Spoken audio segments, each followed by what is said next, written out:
5వ తారీఖు సంది బస్సులు బంద్ అన్నారు. ఏమైతుందో ఏమో, అక్కశెన్లకు తిప్పలైతుందో ఎట్లనో అని అనుకుర్రు చాలా మంది. అసలే సంక్రాంతి పండుగ వస్తున్నది, ఊర్లకు పోవాలంటే మళ్ళీ పైసలు ఖర్చు పెట్టుకొని తిరగాల ఎట్లా అని పరిశాన్ అయ్యారు ఇంతమంది. కానీ అసొంటి రందేం అవసరం లేదు. పండుగకు కూడా మా అక్కశెన్లు హాయిగా ఫ్రీ బస్సులు ఎక్కి ఊరికి పోవచ్చు. బస్సులు కూడా అందరికి సరిపోని నడిపిస్తారట. ఇంకా ముచ్చట ఒకసారి అరుచుకొని వద్దాం. బస్సులు బంధు అని ఆగమాగం కాకురి అక్కచెల్లెన్లు బంధు లేదట.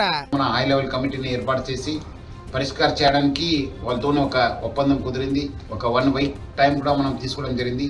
సో వాళ్ళు యథాస్థితి రేపటి నుంచి కూడా వాళ్ళు బస్సు నడుపుతాను అని చెప్పి వాళ్ళు హామీ ఇవ్వడం జరిగింది కదా అన్నట్టు. ఆర్టీసీల కిరాయి బస్సులు నడిపించే ఓనర్లను పిలిపించి మాట ముచ్చట చేసిరాట ఆఫీసర్లు. సమస్యలు ఏంటి అయ్యా అని అడిగితే మహాలక్ష్మి పథకం చేయబట్టి బస్సులకు గిరాకీ పెరిగింది, సాందు లేకుండా ఎక్కి తిరుగుతున్నారు, బస్సుల టైర్లు జల్దీగా అరిగిపోతున్నాయి, డీజిల్ వాడకం ఎక్కువ అయింది, మోతాదుకు మించి ఎక్కి తిరిగితే బస్సులు ఆగం కావా, మరిగా మాకేం దారి అని అడిగినరాట.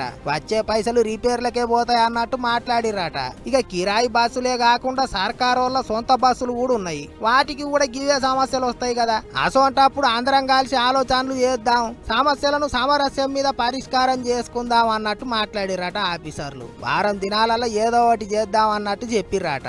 అందుకే శుక్రవారం శాంతి బస్సులు బంద్ ఏం పెట్టాము, ఇప్పటిదాకా ఎట్లా నడుస్తాయో అట్టనే నడుపుతాం అని చెప్పిర్రట. తప్పకుండా 10వ తారీఖు లోపు మీ సమస్యలన్నీ క్లియర్ చేస్తామని చెప్పిండ్రు.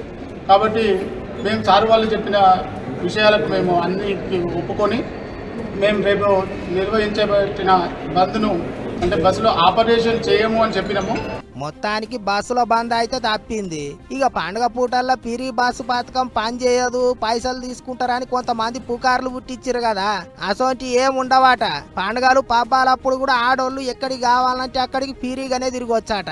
సంక్రాంతికి ఊర్లకు పోయే ఆడోళ్ళు రంది లేకుండా తిరగొచ్చా అన్నట్టు చెప్పుకొచ్చిర్రు ఆఫీసర్లు. అంతేకాదు సంక్రాంతికి స్పెషల్ బస్సులు కూడా నడిపిస్తారట.